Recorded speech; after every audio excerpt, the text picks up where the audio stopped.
next to it. That way it's fucking 2 sponsors.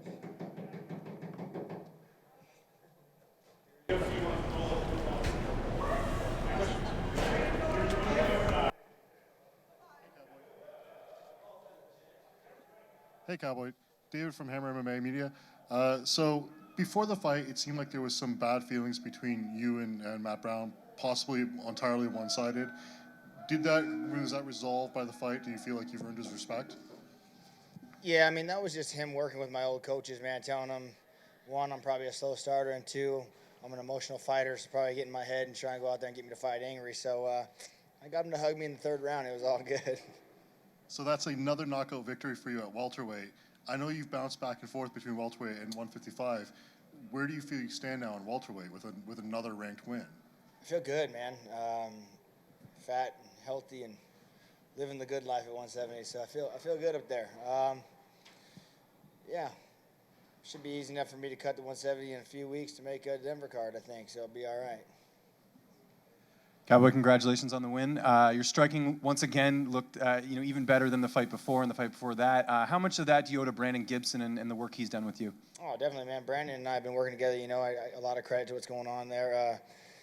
My head movement, though, didn't look too good, did it? Damn, I took a lot of punches, I think, a lot of unanswered ones. But, hey, you got to dig deep sometimes. That's what I love the most about the sport is when you're up against a vent taking the hard punches and you got to deep all the way down and be like, yeah, man, fuck it, let's go. And obviously you like to keep active and fight as much as possible. You're on sort of your own Cowboy schedule, so to speak. How many times do you want to fight next year as far as, I know Denver is sort of the first stop, but after that, have you kind of looked at next year how many times you want to fight? Oh, man, as many as I can. That's what I love, A lot of people like to take time off. I don't know why I don't. I enjoy all this.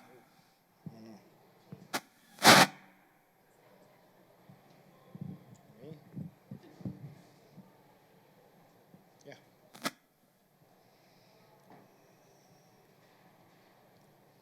Hey, Cowboy, great. Congratulations on your win today. If there is an opponent out there that you would like to fight, who would that opponent be? Does it matter? Or? No, it doesn't matter at all. I don't care. I really don't. I mean, if I had to pick one, I'd want Demian Maia because he's on the way to the title fight. But if I had to hurry up and choose someone for Denver, whoever they want to give me, that doesn't matter to me at all. So staying busy, staying fun, and that's what I love. And the fans here, they're outside just, cheering for you. How you like the fans in Toronto here? It's awesome, mate. I'm 3-0 in Canada now. They're finally letting me back up in this beautiful country, so it's good. Maybe I can come up here without the UFC, do some fishing, some hunting. We'll see. Cowboy, congrats. Did the eye bother you at all in the fight? No, he didn't really hit me in the eye. He hit me in the neck a couple times, but eye was good.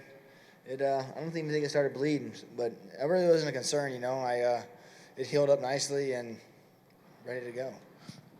Was the fight tougher than you expected it to be? Way tougher. He hit a lot harder, and it was a lot more durable than I expected him to be. And you mentioned that you want to come back to Canada without the UFC. Can you only come to Canada if you're fighting? Yeah, because I have to get a temporary visa to get in. Well, I didn't this time. It's the first time that they kind of just were like, oh, yeah, you're here with the UFC. I handed my passport and let me through. So maybe I'm on like a rehabilitation program. So maybe I'm rehabilitated. I don't know. And in the back, I know you said you wanted to fight in Denver, and there's Masvidal and other people who would like to fight you. Usually these things with you happen quickly. Is there anything that you can tell us about Denver? I know nothing. So hopefully I get back here and they have a contract waiting for me. If it's Masvidal, fucking A. If it's someone else, even better. Let's go. And finally, just to wrap up the week for you, can you tell us about your lunch with Dana White? How did it go? It went very good. It wasn't a lunch. He just pulled me aside after the media scrum, and we talked for about 15 or 20 minutes, and he's a happy man, and I'm a happy man. So just talked about what I wanted to, like I discussed with you, and, what he expected out of me, and it went very well. Do you feel like he was receptive to what you were saying? 1,000% receptive, yes, definitely. Do you feel like you're in a good place with him now again? I was always in a good place. It's like it reminds me when you get in trouble with your dad, and they don't ground you. They just tell you how disappointed they are in you, which is even worse. So that's kind of what he did to me. And he's just like, you let me down. Not so much let him down, but it was just kind of a slap to his face. I should have let him know what I was getting involved in. And it is what it is, but we're on the up and up now. Thank you. There it is, no questions. Beer 30. I think that's good. Thanks, guys.